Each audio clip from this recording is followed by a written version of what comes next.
बहुत समय पहले की बात है। एक छोटे से गांव में एक गरीब लड़का रहता था। उसके पास कुछ भी नहीं था, लेकिन उसका सपना बहुत बड़ा था। वह एक महान गायक बनना चाहता था। लड़का हर दिन सोचता था कि कभी-कभी उसकी आवाज़ अपने गांव के बाहर तक सुनाई देती है और लोग उसकी प्रशंसा करते हैं। लड़के का एक दोस्त उसकी इच्छा को जानता था और उसे सपना साकार करने के लिए प्रेरित करता था।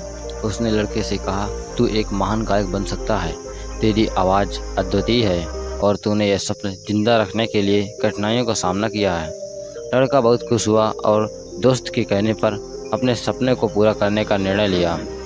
वह मन से तय कर लेता है कि वह एक दिन अपनी आवाज़ को पूरे देश और विदेश में सुनाएगा।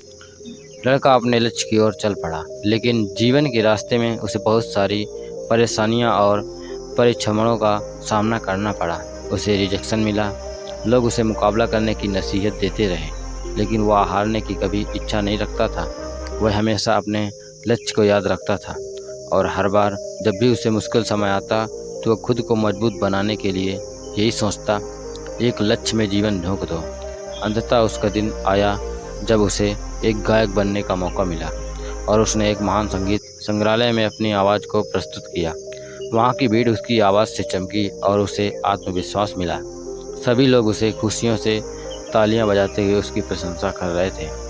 लड़का के चेहरे पर खुशी की मुस्कान थी और वो जान गया कि उसने अपना सपना साकार कर लिया है।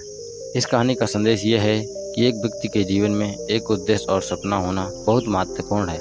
चाहे रास्ता कितना भी कठिन क्यों ना हो, हारने की कभी इच्छा नहीं रखनी चाहिए।